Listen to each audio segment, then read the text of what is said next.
Caríssimos alunos, bem-vindos à nossa segunda aula do curso de Cálculo 2, curso de licenciatura em Matemática e Física da Univesp. Nesta aula nós vamos dar continuidade a esse estudo introdutório às funções de várias variáveis. Lembrando que este é um assunto que vocês não estudam no ensino fundamental e médio, também não lecionam no ensino médio, mas que é importante para a boa compreensão de muitos fenômenos da ciência contemporânea e da matemática contemporânea, que vocês dominem este assunto. Por ser um assunto novo, nós temos que nos familiarizar, e essa é a função destas aulas iniciais, que vocês se sintam seguros no manipular estas funções. Lembrando que são funções que possuem uma variável dependente, então uma imagem, e várias variáveis independentes. Esse várias pode ser mais do que uma, portanto, pode ser duas ou podem ser três, ou quantas o problema tecnológico, científico com o qual vocês estiverem lidando exigir. Formalmente, então, é uma função que tem um domínio que está contido no espaço R2, isso aqui é uma maneira de indicar o conjunto dos pares ordenados do plano, com valores em R. Eu também poderia ter a função em R3, ser uma função de três variáveis, darei exemplos em seguida. D chama-se domínio, e se eu estiver trabalhando com duas variáveis, eu normalmente vou escrever Z igual a f de xy serão as duas variáveis independentes e z a variável dependente. Às vezes eu vou estar trabalhando com quatro variáveis no total, três variáveis independentes, que eu chamarei de x, y e z, e uma variável dependente, que nesse caso normalmente eu vou chamar de w. Então vamos começar a nos familiarizar mais com isso. Um exemplo que já havia aparecido na aula passada. F de xy igual a x2 mais y2. O domínio dessa função é todo o plano R2, todos os pares ordenados. Não há restrição, não há condição de existência para o cálculo de x2 mais y2. Então qualquer par ordenado xy serve como um ponto no qual eu posso fazer a conta da função e, portanto, está no domínio. Compare com este outro exemplo em que a função é 1 sobre x2 mais y2. Aí o domínio da função já não é mais o R2 inteiro. Não são todos os pares ordenados xy que permitem o cálculo dessa função. Eu não posso ter zero no denominador. Lembre-se que x2 mais y2 pode ser zero. Vai ser zero quando x é zero e y é zero. x2 mais y2 só vai ser zero quando ambos x e y forem zero. Portanto, o único óbice para o cálculo disso, a única obstáculo, a única condição de existência é que x e y sejam ambos nulos. Então, o domínio é todos os pares ordenados R2 menos o par ordenado 0, 0, que é o único para o qual a função não existe. E isso faz com que o domínio, então, seja o plano todo menos um ponto. Um exemplo com três variáveis agora. A função w, que depende de três variáveis independentes, x, y, z, dada pela fórmula seno de x, y, z2 mais x3. E o domínio é todo R3. Qualquer terna ordenada x, y, z, observe terna porque são três pontos, x, y, z, qualquer terna permite o cálculo de um seno deste produto e a soma com x3. Então, o domínio dessa função é todo R3. Então, vocês estão vendo aqui exemplos de funções de duas e de três variáveis. Um último exemplo, z, 3 sobre 2x menos y menos 1. Essa seria a nossa função. Que é o domínio dessa função? Bom, eu não posso fazer essa conta se 2x menos y menos 1 for igual a zero. Então, vamos tentar entender onde que estão os obstáculos. Os obstáculos vão aparecer se 2x menos y menos 1 forem iguais a zero. Se essa expressão for igual a zero. Então eu tenho que impor que 2x menos y menos 1 seja diferente de zero. Se eu mudar o y de lado, eu obtenho que o y tem que ser diferente de 2x menos 1. Para y igual a 2x menos 1, eu tenho zero no denominador, a expressão não está bem definida. Para y diferente, eu tenho diferente de zero no denominador, a expressão funciona bem. Então o domínio é um pedaço do R2, mas não é o R2 inteiro. É o R2 menos uma reta. O domínio é todo o plano R2, exceto esta reta que está representada em vermelho. Num ponto que pertence a essa reta, por exemplo, o ponto 1, 1, se eu pegar x igual a 1, y é um ponto que pertence a essa reta. Se eu colocar aqui 1 e 1, observem que eu obtenho 3, 2 vezes 1, menos 1, dá 3 sobre 0, que não está definido. Então, há um problema de condição de existência, isso faz com que o domínio não seja o plano todo, e eu sempre vou calcular domínios percebendo onde é que estão as condições que fazem com que a minha expressão não exista. Funciona do mesmo jeito que domínio de função de uma variável, só que a geometria é uma geometria que está com uma dimensão a mais. Lembrem-se, esse também é um comentário que já vem da aula passada, para fazer o cálculo numérico da função eu preciso de 2 números no domínio, se for uma função de 2 variáveis, e que eu, por isso, tenho um certo grau de liberdade, eu consigo obter, às vezes, o mesmo valor para diferentes pares ordenados. É muito fácil isso acontecer nesse contexto de funções de várias variáveis. Conjunto imagem. Conjunto imagem são aqueles valores que são obtidos pela função. O conjunto imagem é o conjunto que está lá no conjunto contradomínio, é um pedaço do contradomínio. O contradomínio, genericamente, é um R. Funções do R2 em R ou do R3 em R. Então, genericamente, o contradomínio está R. Imagem é o pedaço do contradomínio que é efetivamente atingido pela função, que efetivamente participa da relação de função. São aqueles valores do Z ou do W que são efetivamente atingidos pela função. Nos exemplos anteriores, vamos dar uma olhadinha quem são os conjuntos imagens.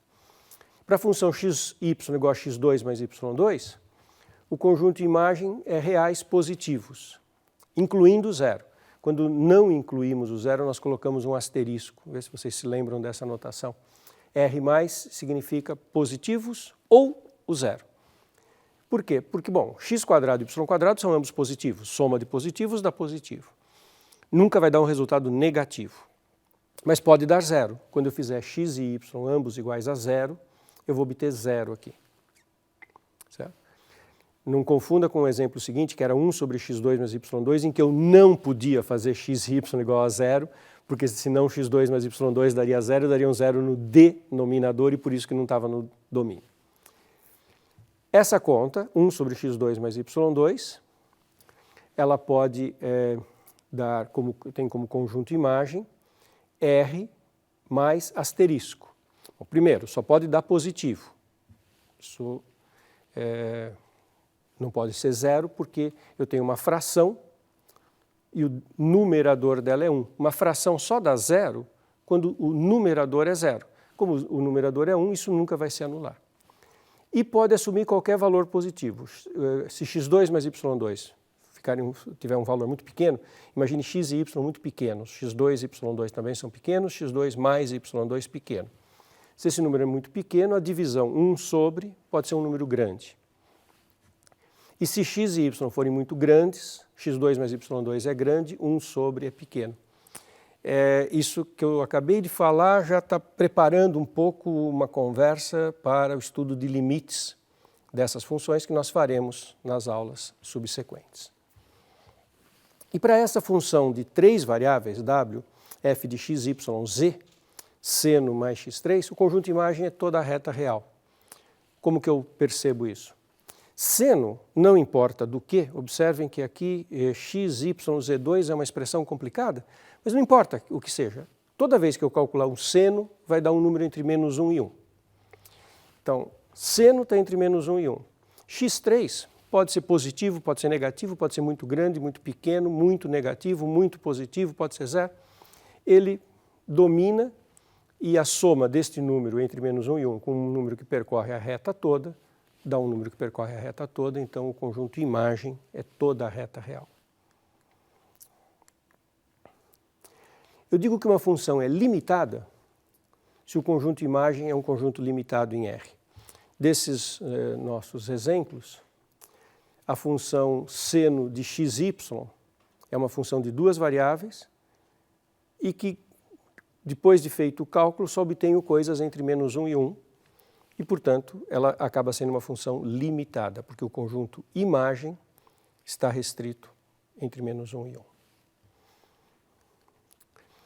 A função x2 sobre x2 mais y2. Essa é uma função interessante, cujo conjunto imagem é o intervalo 0, 1. O domínio dela é o R2 menos o 0, 0, aquele mesmo argumento, x2 mais y2, não pode ser zero, e o único jeito dessa soma ser zero é se ambos forem nulos, então eu não posso ter x e y ambos nulos. Por que x2 mais y2 tem como conjunto imagem intervalo 0, 1? Uma pequena manipulação a gente percebe isso. Primeiro, x2 sobre x2 mais y2 é positivo. Positivo, positivo, positivo, divisão de positivos é positivo, então isso é sempre maior ou igual que zero. Segunda observação, o de cima, x2, é menor ou igual que o de baixo. O de baixo é a soma de positivos. Se esse y for diferente de zero, ele traz um positivo aqui, então isso fica maior. Se o y for zero, ele não contribui com nada, fica igual. Então é verdade que x2 é sempre menor ou igual que x2 mais y2. Ora, se o numerador de uma fração é menor que o denominador, a fração é menor do que 1, porque o numerador é menor que o denominador. Menor igual, menor igual. Então, juntando tudo, x2 sobre x2 mais y2 é maior do que igual a zero, menor ou igual que 1. Isso, então, me leva a escrever aquela desigualdade que essa expressão está entre 0 e 1. Mas para ter certeza que todos esses valores são atingidos, eu faço essa observação. Olha, para 0, 1, efetivamente dá zero. Não é só que zero está servindo de limitante inferior. O zero efetivamente é atingido, portanto está no conjunto imagem. Outros pontos têm como imagem 0. 0, 5, a imagem é 0. Na verdade, qualquer número do tipo 0y tem imagem 0. Então eu tenho muitos pontos que vão parar na imagem 0 no conjunto contradomínio. E observe que qualquer número do tipo x0, portanto 1, 0 ou 2, 0, qualquer coisa do tipo x0 vale 1. Porque quando o y é 0, ele some, fica x2 sobre x2, que vale 1. Então, o argumento anterior mostrou que o x2 sobre x2 mais y2 estava entre 0 e 1. Eu acabei de mostrar que efetivamente pode ser 0, efetivamente pode ser 1. Então, juntando todas essas conclusões, a gente tem certeza que o conjunto imagem é o intervalo de 0 a 1. Vamos falar em gráfico de uma função assim. Gráfico de uma função de várias variáveis é algo com o qual nós temos que nos familiarizar. Nós não estamos familiarizados, é um aprendizado, é um terreno novo para nós explorarmos. Uma função de duas variáveis, o gráfico é um pedaço do R3. Ele é formado pelos pontos do R3, que tem x, y, z como coordenadas, x e y no domínio, e z é a imagem do xy. Algo para já ficar muito claro aqui. Se eu pensar numa função de três variáveis, o w vai ser f de x, y, z, o ponto no gráfico vai ter 4 coordenadas. Então, o gráfico de uma função de três variáveis é inviável para nós desenharmos, representarmos, porque ele demanda 4 variáveis, portanto, ele demandaria um espaço de 4 dimensões. Ele pode existir de uma maneira abstrata, de uma maneira teórica, mas num mundo concreto nós não temos como representar o gráfico de uma função de 3 variáveis.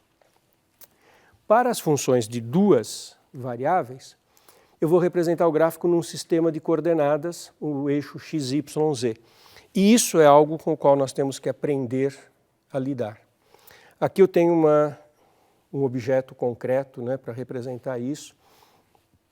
Nessa figura estão só o pedaço x positivo, y positivo, z positivo. Então você imagine que eu tenho um eixo x positivo, um eixo y positivo e o eixo z. X e y, tanto faz qual que eu vou colocar, vai depender de como você olhar. eu gosto, quando eu penso nisso, em colocar o eixo X apontando para mim, o eixo Y e o eixo Z para cima. Essa região do espaço a gente chama de octante.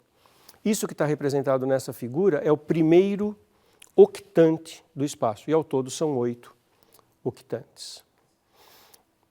Então, existe mais de uma maneira de você posicionar os eixos, está vendo? Você pode desenhar o sistema de coordenadas assim ou desse outro jeito. Eu gosto mais desta posição que está agora, mas isso, cada um de vocês vai ter a sua estratégia na hora de fazer o desenho.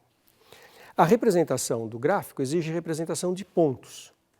Então, vamos olhar o ponto 2, 4, 5. O que significa isso? Então, isso é uma coisa importante para vocês amadurecerem. 2, 4, 5 vai ser um ponto do espaço. Assim como no plano eu tinha duas coordenadas, lembra que no plano eu tinha eixo X e eixo Y, e eu tinha uma abscissa para o X, uma ordenada para o Y, e eu representava um ponto? Aqui esse ponto está no espaço e ele tem 3 coordenadas. No eixo X ele tem 2 unidades. No eixo Y ele tem 4. E no eixo Z ele tem 5. Nessa posição que vocês estão vendo agora, fica fácil perceber que o Z tem essa altura 5, fica fácil perceber que o Y tem essa posição 4, razoável, mas não dá para ver a posição do X. A gente tem que mentalmente aprender a rodar essa figura. Eu vou rodar essa figura na tela para mostrar outras posições. Olha, de um outro ângulo, agora eu estou vendo que o Z continua lá na altura 5, estou vendo que o X tem uma certa posição e não estou mais vendo com clareza o Y, nesta perspectiva. Aqui tem uma outra perspectiva em que o Y também não fica visível o X e o Z. Então vocês imaginam um sistema de coordenadas, o ponto está aqui no espaço e ele tem uma distância no X, uma distância no Y e uma distância no Z.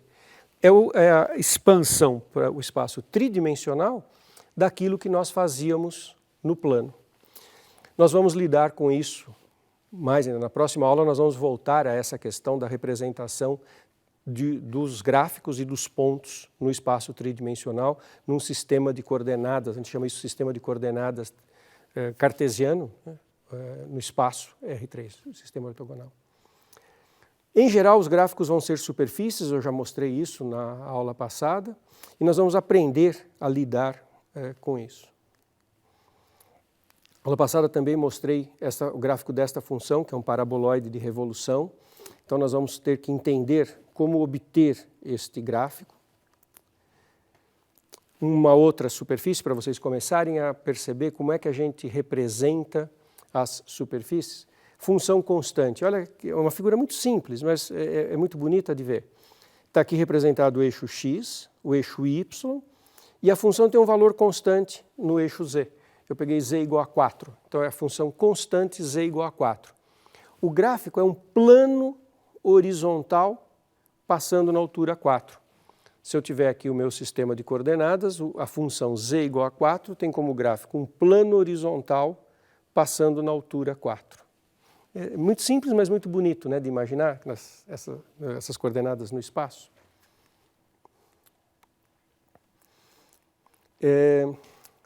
Esses dois gráficos que eu acabei de fazer, o plano Z igual a 4 e o paraboloide de revolução. Quando nós fazemos a intersecção dos dois, nós igualamos as duas fórmulas, x2 mais y2 e 4. E x2 mais y2 igual a 4, talvez você se lembre da geometria analítica do ensino médio, se não se lembrar nós vamos recordar isso na próxima aula. Isso é uma equação de circunferência, de centro na origem e raio 2 no plano xy. É assim que eu descubro que aquele paraboloide é uma superfície de revolução, é uma superfície arredondada na horizontal, porque a intersecção com os planos horizontais deu uma circunferência. Tá ok?